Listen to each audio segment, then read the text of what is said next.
Hello everybody! Recently, I did a video prediction about what Banjo-Kazooie spirits would show up in Super Smash Bros. Ultimate, and now it's time to do the same thing for the hero. Welcome to VG Chat. This is going to be a lot harder than it was with Banjo-Kazooie. Let's discuss some of the difficulties. Last time, I gave Banjo-Kazooie 12 spirit slots to work with, but Dragon Quest is such a massive franchise, and since all of our heroes are from different games, it's a giant celebration of the series as a whole. At the same time, this is partly an advertisement for Dragon Quest XI's. And don't you dare try to tell me it isn't. The 11S trailer directly followed the hero's announcement in the E3 Nintendo Direct. So there are two main things to figure out. How many spirits will there be, given the huge number of potential spirits? And second, how much of a focus will there be on Dragon Quest XI? Well, to answer number one, I think we'll get more spirits than from Persona or Banjo-Kazooie, but not that much more. I'm putting the number at about 14. I'm not sure if that's lowball or highballing it, but I think it's a fairly likely number. But how many of those will be specifically from Dragon Quest XI? I'm thinking actually surprisingly few. The Dragon Quest series has so many memorable characters and groups. I know some of you will disagree with some of the things on this list, but I'm just going to try my best. Let's start off with some easy ones. Slime is in. He's hands down probably the most recognizable Dragon Quest character, even above any of the heroes. Even if you've never played a Dragon Quest game, you've seen this little guy at some point. We might get a spirit of something like a heel slime, but I think they'll stick to the classics. Also, I think we're going to get a joint spirit of all the heroes. This is clearly a celebration of Dragon Quest, and given all their different costumes and their final smash representing everyone, I think this is a safe bet. From Dragon Quest XI, I think we'll get Eric and Hendrik. Eric is one of the first characters to join your party in the game, and Hendrik is an important antagonist. These are some of the best characters from Dragon Quest XI, so they're likely to make it in. I know there are a bunch more characters that would work, so let me know what characters you think are likely down in the comments. I'll be going from 9 through 1 in descending order.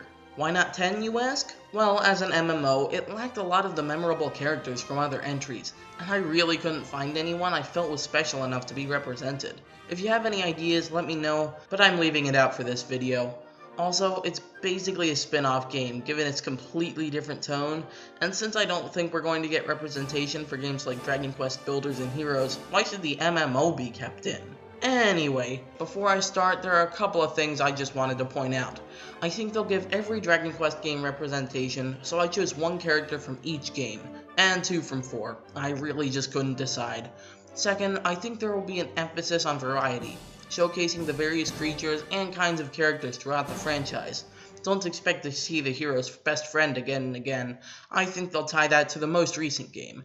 In every game, there are a couple of mainstays. A best friend, a king, a female friend. Well, you get the idea. I just don't think we'll be getting 11 friends. So I tried to adequately represent the different types of characters and creatures from the series. Let's get into it. Tell me how I did down in the comments. To represent Dragon Quest IX, I chose Zenus.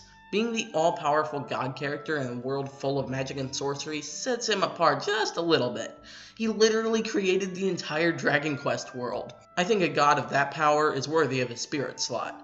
For Dragon Quest VIII, I picked King Trode. I know I went on a spiel about how I wasn't picking the generic characters, but Dragon Quest VIII didn't have many standout characters to me. Not to mention, he is a bit unique. He's turned into a troll after all. Given that he's literally the titular character of Journey of the Cursed King, he's an important, interesting character that also represents the many kings of the Dragon Quest series. From Dragon Quest VII, we have Ruff. Ruff was a wolf that was turned into a human boy by Hackerbat, and had a fairly important role in the story of Dragon Quest VII. I think he represents the more magical side of things, and is a fairly interesting character. Dragon Quest VI was difficult. We have a lot of great characters, like Lizzie, Ashlyn, Rusty, and Apnea. In the end though, I went with Peggy Sue. I know she's not as big or important as some of the other characters in this game, but let's be honest. If you were choosing the characters, you would not leave out a Pegasus. Also, she's horse nobility. There's no way they can leave her out of this one. Dragon Quest V is called Hand of the Heavenly Bride, so once again, I chose the titular characters. I think we'll get a joint spirit of all 3 of the potential brides, Deborah, Nira, and Bianca. After all, they're integral to the story and there's a lot of interaction between them and the player, so I believe there's a good chance we'll see these three as a spirit. Dragon Quest IV has some of the most interesting characters from the series, and for that, I chose 2 characters instead of 1. Tornico Taloon has actually appeared in multiple games, it's just that number 4 was his main appearance. And Maya and Mina are 2 sisters out to avenge the death of their father, something you actually don't see that much. I think these are underrated characters in Dragon Quest IV, and that at least one of them will be given a chance to shine. Alright, we're down to 3 games and characters left to predict. For Dragon Quest III, I predict that the hero's family will get some representation, whether it be the mother, father, or grandfather. In most games, the hero's family doesn't matter that much, and Dragon Quest III is no exception. But they kinda kickstart the game by sending the hero on his journey, and they raise the hero of the story, so I think they're going to get recognized in some form. For Dragon Quest II, I know it's going to be either Hargon or Malroth. Both are important antagonists, and both look really weird.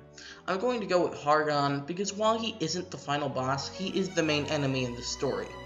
I considered that they might lump them together into one spirit, but it just didn't seem to fit. So to represent Dragon Quest II, my prediction is Hargon. And to fit the title of Dragon Quest, I predict Dragon Lord to represent the very first Dragon Quest game. The main adversary of the first game, he hopes to represent Dragon Quest in a way most characters, even the hero, have trouble doing. I am very sure that we'll be seeing this guy on our spirit board. But I don't claim to be perfect or anything. Let me know in the comments what characters you think will be represented, and don't forget to like and subscribe for more content like this. And don't forget to enter my giveaway. I'm giving away a $25 gift card and a $100 gift card. The links are in the description and there's even more info in the upper right. I hope you all have a great day and to see you soon. Until next time everyone, VG Chat out!